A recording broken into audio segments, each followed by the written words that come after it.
A Room of One's 1, Chapter 1. But, you may say, we asked you to speak about women and fiction. What has that got to do with a room of one's own? I will try to explain.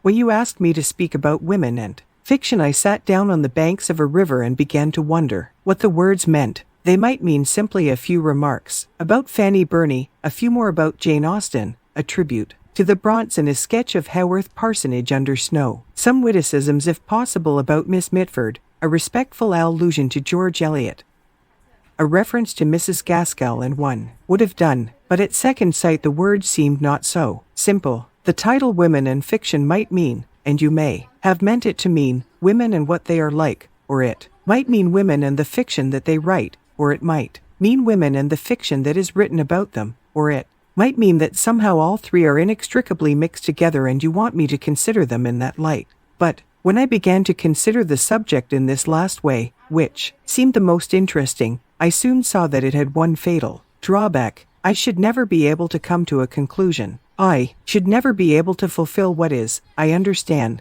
the first duty of a lecturer, to hand you after an hour's discourse a nugget of pure truth to wrap up between the pages of your notebooks and keep on the mantelpiece forever. All I could do was to offer you an opinion upon one minor point. A woman must have money and a room of her own if she is to write fiction, and that, as you will see, leaves the great problem of the true nature of woman and the true nature of fiction unsolved. I have shirked the duty of coming to a conclusion upon these two questions. Women and fiction remain, so far as I am concerned, unsolved problems. But in order to make some amends, I am going to do what I can to show you how I arrived at this opinion about the room and the money. I am going to develop, in your presence as fully and freely as I can, the train of thought which led me to think this. Perhaps if I lay bare the ideas, the prejudices that lie behind this statement, you will find that they have some bearing upon women and some upon fiction. At any rate, when a subject is highly controversial, and any question about sex is that,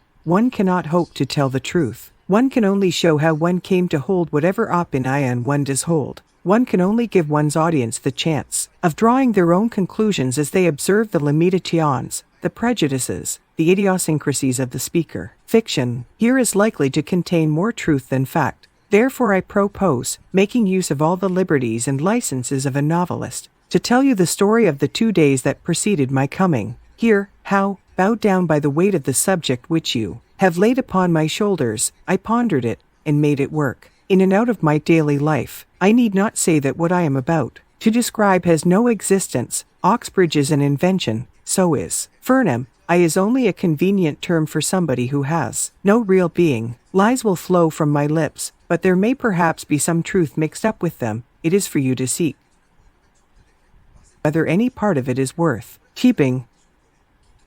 Throw the whole of it into the waste paper basket and forget all about it. Here then was I. Call me Mary Beton, Mary Seton, Mary Carmichael, or by any name you please. It is not a matter of any importance, sitting on the banks of a river a week or two ago in fine October weather, lost in thought. That caller I have spoken of, women and fiction, the need of coming to some conclusion on a subject that raises all sorts of prejudices and passions, bowed my head to the ground. To the right and left, bushes of some sort, golden and crimson, glowed with the color, even it seemed burnt with the heat of fire. On the further bank the willows wept in perpetual lamentation, their hair about their shoulders. The river reflected whatever it chose of sky and bridge and burning tree, and when the undergraduate had oared his boat through the reflections, they closed again, completely, as if he had never been there. One might have sat the clock round, lost in thought. Thought, to call it by a prouder name than it deserved, had let its lying down into the stream. It swayed, minute after minute,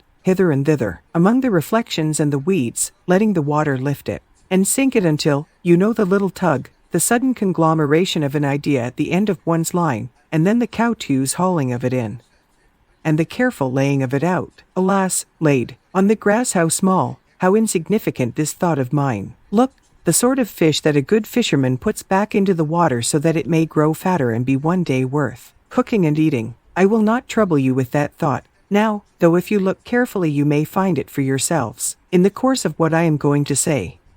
Small it was, it had, nevertheless, the mysterious property of its kind. Put back into the mind, it became at once very exciting and important, and as it darted and sank and flashed hither and thither, set up such a wash and tumult of ideas that it was impossible to sit still. It was thus that I found myself walking with extreme rapidity across a grass plot. Instantly a man's figure rose to intercept me, nor did I at first understand that the gesticulations of a curious-looking object, in a cutaway coat and evening shirt, were aimed at me. His face expressed horror and indignation. Instinct rather than reason came to my help. He was a beetle, I was a woman. This was the turf, there was the path. Only the fellows and scholars are allowed here. The gravel is the place for me. Such thoughts were the work of a moment. As I regained the path, the arms of the beetle sank, his face assumed its usual repose, and though turf is better walking than gravel, no very great harm was done. The only charge I could bring against the fellows and scholars of whatever the college might happen to be, was that in protection of their turf, which has been rolled for 300 years in succession, they had sent my little fish into hiding.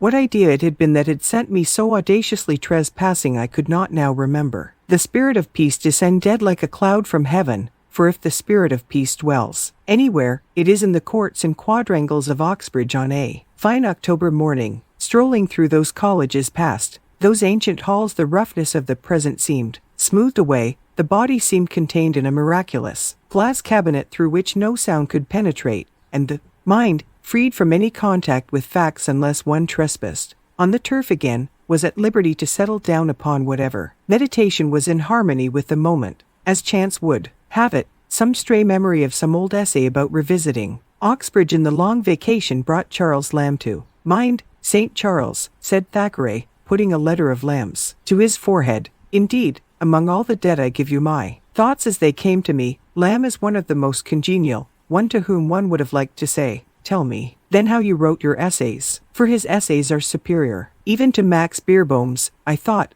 with all their perfection, because of that wild flash of imagination, that lightning crack of genius in the middle of them which leaves them flawed and imperfect, but starred with poetry. Lamb then came to Oxbridge perhaps 100 years ago. Certainly he wrote an essay, the name escapes me, about the manuscript of one of Milton's poems which he saw here. It was Lycidas perhaps, and Lamb wrote how it shocked him to think it possible that any word in Lycidas could have been different from what it is. To think of Milton changing the words in that poem seemed to him a sort of sacrilege. This led me to remember what I could of Lycidas and to amuse myself with guessing which word it could have been that Milton had altered, and why. It then occurred to me that the very manuscript itself which Lamb had looked at was only a few hundred yards away, so that one could follow Lamb's footsteps across the quadrangle to that famous library where the treasure is kept. Moreover, I recollected, as I put this plan into execution, it is in this famous library that the manuscript of Thackeray's Esmond is also preserved. The critics often say that Esmond is Thackeray's most perfect novel, but the affectation of the style, with its imitation of the 18th century, hampers one, so far as I can remember, unless indeed the 18th century style was natural to Thackeray, a fact that one might prove by looking at the manuscript and seeing whether the alterations were for the benefit of the style or of the sense. But then one would have to decide what is style and what is meaning, a question but here I was actually at the door which leads into the library itself. I must have opened it, for instantly there issued, like a guardian angel barring the way with a flutter of black gown instead of white wings, a deprecating, silvery, kindly gentleman, who regretted in a low voice as he waved me back that ladies are only admitted to the library if accompanied by a fellow of the college or furnished with a letter of introduction. That a famous library has been cursed by a woman is a matter of complete indifference to a famous library. Venerable and calm, with all its treasures safe locked within its breast, it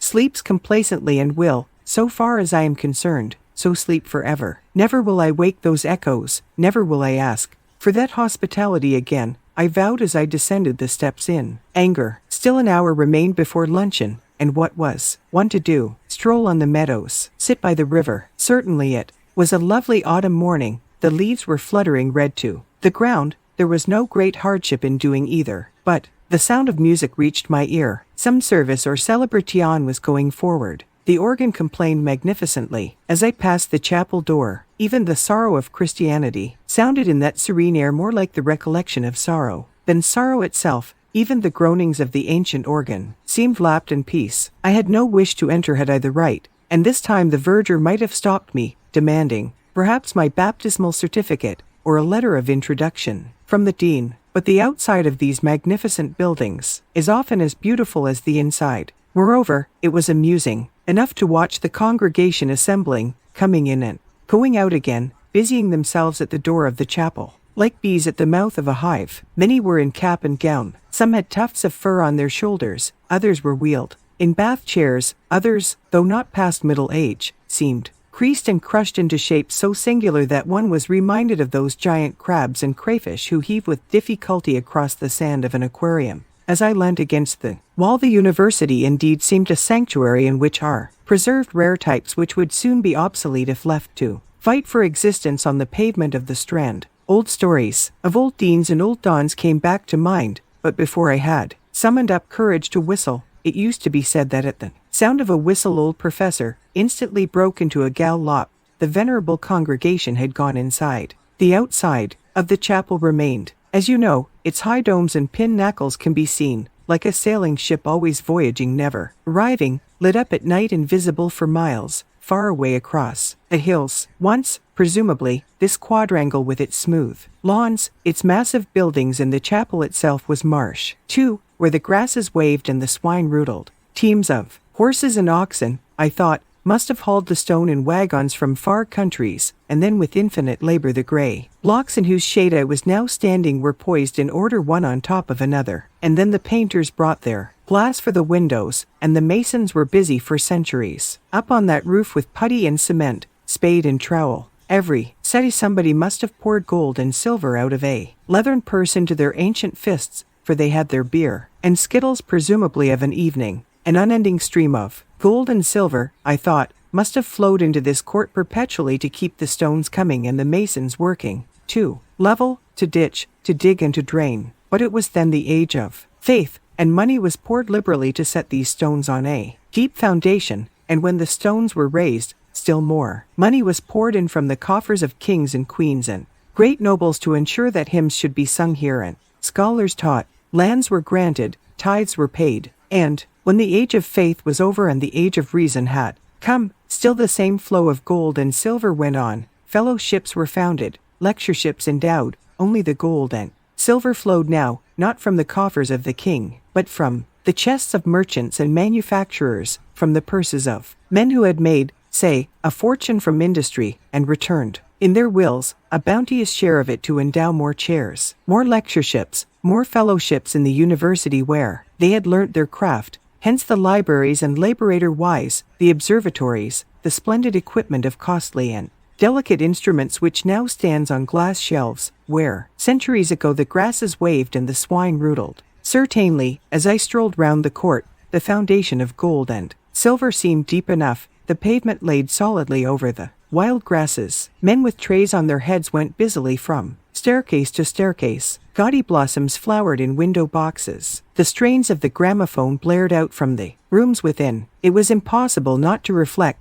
The reflection, whatever it may have been, was cut short. The clock struck. It was time to find one's way to luncheon. It is a curious fact that novelists have a way of making us believe that luncheon parties are invariably memorable for something very witty that was said, or for something very wise that was done, but they seldom spare a word for what was eaten. It is part of the novelist's convention not to mention soup and salmon and ducklings, as if soup and salmon and ducklings were of no importance whatsoever. As if nobody ever smoked a cigar or drank a glass of wine. Here, however, I shall take the liberty to defy that convention and to tell you that lunch on this occasion began with soles sunk in a deep dish, over which the college cook had spread a counterpane of the whitest cream, save that it was branded here and there with brown spots like the spots on the flanks of a doe. After that came the partridges, but if this suggests a couple of bald brown birds on a plate, you are mistaken. The partridges, many and various, came with all their retinue of sauces and salads, the sharp and the sweet, each in its order, their potatoes, thin as coins but not so hard, their sprouts, foliated as rosebuds but more succulent, and no sooner had the roast and its retinue been done with than the silent servingman, the beadle himself, perhaps in a milder manifestation, set before us, wreathed in napkins, a confection which rose all sugar from the waves. 2. Call it pudding and so relate it to rice and tapioca would be an insult. Meanwhile the wineglasses had flushed yellow and flushed crimson, had been emptied, had been filled, and thus, by degrees was lit, halfway down the spine, which is the seat of the soul, not that hard little electric light which we call brilliance, as it pops in and out upon our lips, but the more profound, subtle and subterranean glow which is the rich yellow flame of rational intercourse. No need to hurry, no need to sparkle, no need to be anybody but oneself. We are all going to heaven and Vandyck is of the company. In other words, how good life seemed, how sweet its rewards, how trivial this grudge or that grievance, how admirable friendship and the society of one's kind, as, lighting a good cigarette, one sunk among the cushions in the window seat, if by good luck there had been an ashtray handy, if one had not knocked the ash out of the window in default, if things had been a little different from what they were, one would not have seen, presumably, a cat without a tail. The sight of that abrupt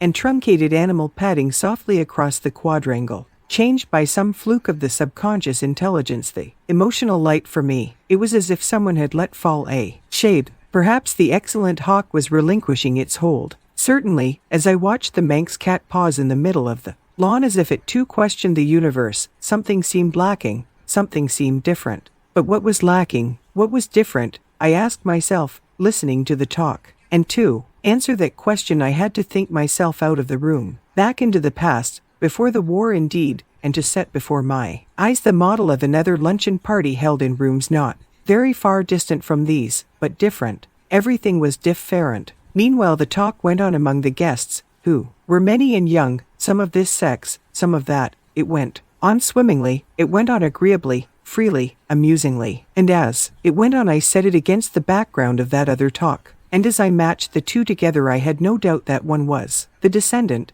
the legitimate heir of the other. Nothing was changed, nothing was different save only here I listened with all my ears not entirely to what was being said, but to the murmur or current behind it. Yes, that was it. The change was there. Before the war at a luncheon party like this people would have said precisely the same things, but they would have sounded different, because in those days they were accompanied by a sort of humming noise, not articulate, but musical, exciting, which changed the value of the words themselves. Could one set that humming noise to words? Perhaps with the help of the poets one could. A book lay beside me and, opening it, I turned casually enough to Tennyson, and here I found Tennyson was singing, "There has fallen a splendid tear from the passion flower at the gate. She is coming, my dove, my dear. She is coming, my life, my fate. The red rose cries, she is near, and the white rose weeps, she is late. The larkspur listens, I hear, and the lily whispers, I wait." Was that what men hummed at luncheon parties before the war? And the women, "My heart is like a singing bird, whose nest is in a watered shoot. My heart is like an apple tree, whose boughs are bent with thick-set fruit. My heart is like a rainbow shell that paddles in a halcyon sea. My heart is gladder than all these, because my love is come to me." Was that what women hummed at luncheon parties before the war? There was something so ludicrous in thinking of people humming such things even under their breath at luncheon parties before the war that I burst out laughing, and had to explain my laughter by pointing at the Manx cat, who did look a little absurd, poor beast, without a tail, in the middle of the lawn. Was he really born so, or had he lost his tail in an accident? The tailless cat, though some are said to exist in the Isle of Man, is rarer than one thinks. It is a queer animal, quaint rather than beautiful. It is strange what a difference a tail makes. You know the sort of things one says as a lunch party breaks up, and people are finding their coats and hats. This one, thanks to the hospitality of the host, had lasted far into the afternoon. The beautiful October day was fading in. The leaves were falling from the trees in the avenue as I walked through it. Gate after gate seemed to close with gentle finality. Behind me, innumerable beetles were fitting innumerable keys into well-oiled locks. The treasure house was being made secure for another night. After the avenue one comes out upon a road, I forget its name, which leads you, if you take the right turning, along to Fernham. But there was plenty of time. Dinner was not till 7:30. One could almost do without dinner after such a luncheon. It is strange how a scrap of poetry works in the mind and makes the legs move in time to it. Along the road, those words, there has fallen a splendid tear from the passion flower at the gate. She is coming, my dove, my dear, sang in my blood as I stepped quickly along towards Headingley, and then, switching off into the other measure, I sang, where the waters are churned up by the weir, my heart is like a singing bird, whose nest is in a watered shoot. My heart is like an apple tree. What poets, I cried aloud, as one does in the dusk, what poets they were. In a sort of jealousy, I suppose, for our own age, silly and absurd though these comparisons are.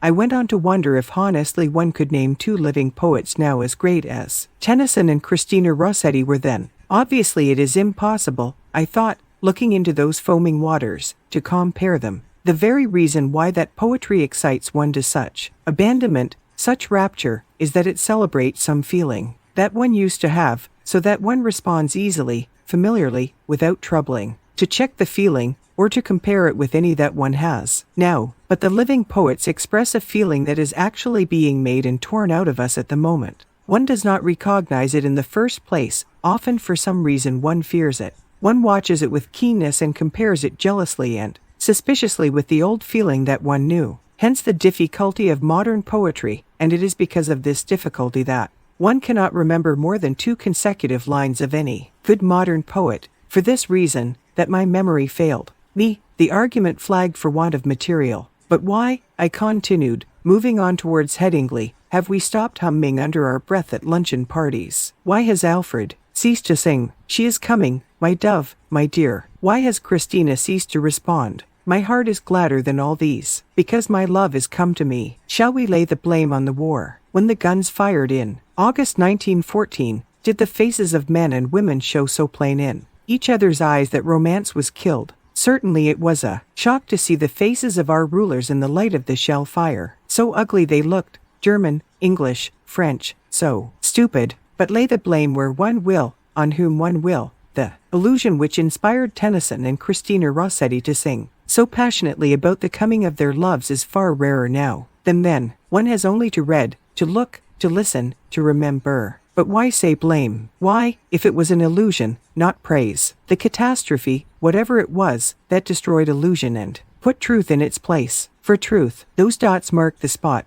where, in search of truth, I missed the turning up to Fernham. Yes, indeed, which was truth and which was illusion? I asked myself, what was the truth about these houses, for example, dim and festive now with their red windows in the dusk, but raw and red and squalid, with their sweets and their bootlaces, at 9 o'clock in the morning, and the willows and the river, and the gardens that run down to the river, vague now with the mist stealing over them, but gold and red in the sunlight? Which was the truth, which was the illusion about them? I spare you the twists and turns of my cogitations, for no conclusion was found on the road to Headingley, and I ask you to suppose that I soon found out my mistake about the turning, and retraced my steps to Fernham. As I have said already that it was an October day, I dare not forfeit your respect and imperil the fair name of fiction by changing the season and describing lilacs hanging over garden walls, crocuses, tulips and other flowers of spring. Fiction must stick to facts, and the truer the facts the better the fiction, so we are told. Therefore it was still autumn and the leaves were still yellow and falling, if anything, a little faster than before, because it was now evening, and a breeze had risen. But, for all that there was something odd at work, my heart is like a singing bird, whose nest is in a watered shoot. My heart is like an apple tree, whose boughs are bent with thick-set fruit. Perhaps the words of Christina Rossetti were partly responsible for the folly of the fancy. It was nothing, of course, but a fancy that the lilac was shaking its flowers over the garden walls, and the brimstone butterflies were scudding hither and thither, and the dust of the pollen was in the air. A wind blew, from what quarter I know not, but it lifted the half-grown leaves so that there was a flash of silver grey in the air. It was the time between the lights when colors undergo their intensification and purples and golds burn in window panes like beat of an excitable heart, when for some reason the beauty of the world revealed and yet soon to perish. Here I pushed into the garden, for, unwisely, the door was left open and no beetles seemed about. The beauty of the world which is so soon to perish has 2 edges, one of laughter, one of anguish, cutting the heart asunder. The gardens of Fernham lay before me in the spring twilight, wild and open, and in the long grass, sprinkled and carelessly flung, were daffodils and bluebells, not orderly perhaps at the best of times, and now wind-blown, and waving as they tugged at their roots. The windows of the building curved like ship's windows among generous waves of red brick, changed from lemon to silver under the flight of the quick spring clouds. Somebody was in a hammock, somebody, but in this light they were phantoms only, half guessed, half seen, raced across the grass. Would no one stop her? And then on the terrace, as if popping out to breathe the air, to glance at the garden, came a bent figure, formidable yet humble, with her great forehead and her shabby dress. Could it be the famous scholar? Could it be J.H. herself? All was dim, yet intense too, as if the scarf which the dusk had flung over the garden were torn asunder by star or sword, the gash of some terrible reality leaping, as its way is, out of the heart of the spring. For youth, here was my soup. Dinner was being served in the great dining hall. Far from being spring, it was in fact an evening in October. Everybody was assembled in the big dining room. Dinner was ready. Here was the soup. It was a plain gravy soup. There was nothing to stir the fancy in that.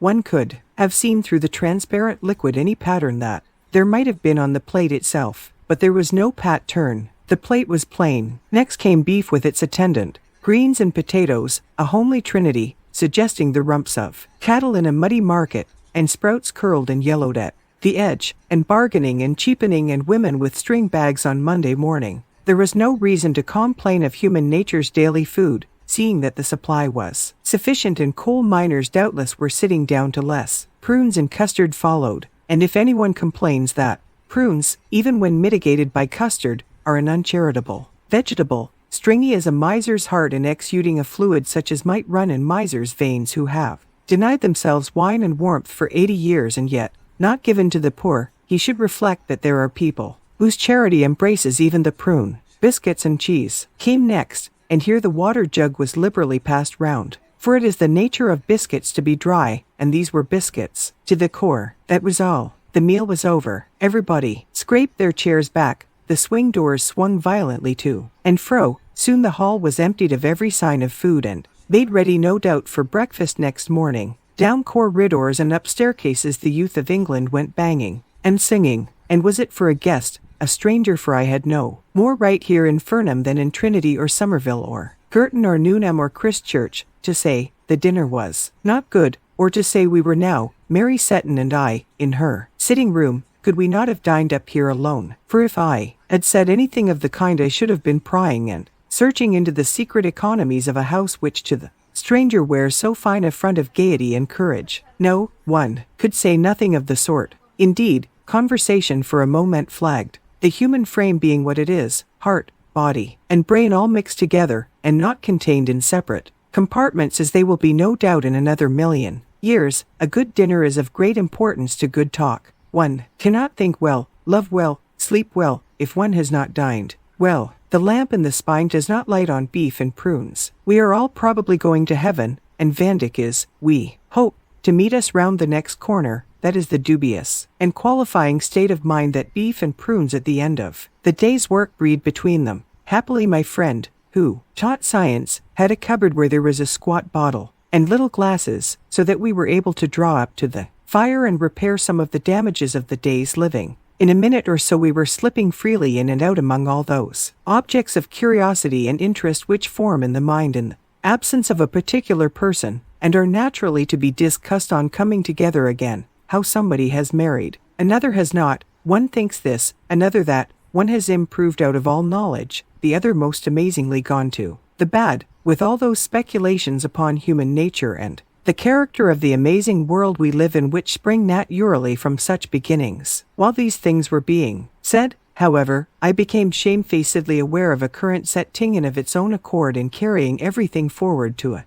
end of its own. One might be talking of Spain or Portugal, of book or racehorse, but the real interest of whatever was said was none of those things, but a scene of masons on a high roof. Some 5 centuries ago, kings and nobles brought treasure in huge sacks and poured it under the earth. This scene was for ever coming alive in my mind and placing itself by another of lean cows in a muddy market and withered greens and the stringy hearts of old men. These two pictures, disjointed and disconnected and nonsensical as they were forever calming together and combating each other, and had me entirely at their mercy. The best course, unless the whole talk was to be distorted, was to expose what was in my mind to the air, when, with good luck, it would fade and crumble like the head of the dead king when they opened the coffin at Windsor. Briefly, then, I told Miss Seton about the masons who had been all those years on the roof of the chapel, and about the kings and queens and nobles bearing sacks of gold and silver on their shoulders, which they shoveled into the earth,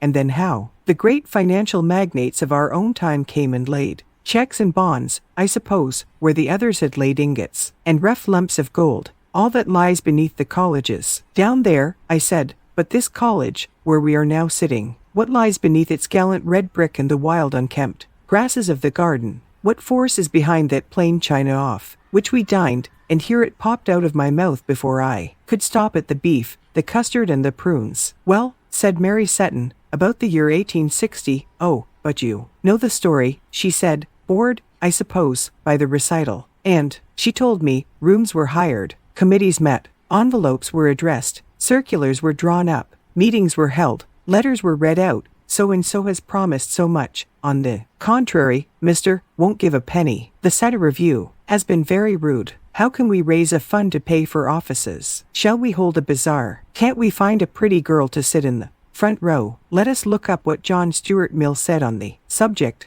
Can anyone persuade the editor of the to print a letter? Can we get Lady to sign it? Lady is out of town. That was the way it was done, presumably 60 years ago, and it was a prodigious effort, and a great deal of time was spent on it, and it was only after a long struggle and with the utmost difficulty that they got £30,000 together. One, at the thought of all those women working year after year, and finding it hard to get £2,000 together, and as much as they could do to get £30,000, we burst out in scorn at the reprehensible poverty of our sex. What had our mothers been doing then that they had no wealth to leave us, powdering their noses, looking in at shop windows, flaunting in the sun at Monte Carlo? There were some photographs on the mantelpiece. Mary's mother, if that was her picture, may have been a wastrel in her spare time. She had 13 children by a minister of the church, but if so, her gay and dissipated life had left too few traces of its pleasures. On her face, she was a homely body, an old lady in a plaid shawl which was fastened by a large cameo, and she sat in a basket chair, encouraging a spaniel to look at the camera, with the amused, yet strained expression of one who is sure that the dog will move directly the bulb is pressed. Now if she had gone into business, had become a manufacturer of artificial silk or a magnate on the stock exchange, if she had left £200,000 or £300,000 to Fernham, we could have been sitting at our ease tonight, and the subject of our talk might have been archaeology, botany, anthropology, physics, the nature of the atom, mathematics, astronomy, relativity, geography. If only Mrs. Seton and her mother before her had learnt the great art of making money, and had left their money, like their fathers and their grandfathers before them, to found fellowships and lectureships and prizes and scholarships appropriated to the use of their own sex, we might have dined very tolerably up here alone off a bird and a bottle of wine. We might have looked forward without undue confidence to a pleasant and honorable lifetime spent in the shelter of one of the liberally endowed professions. We might have been exploring or writing,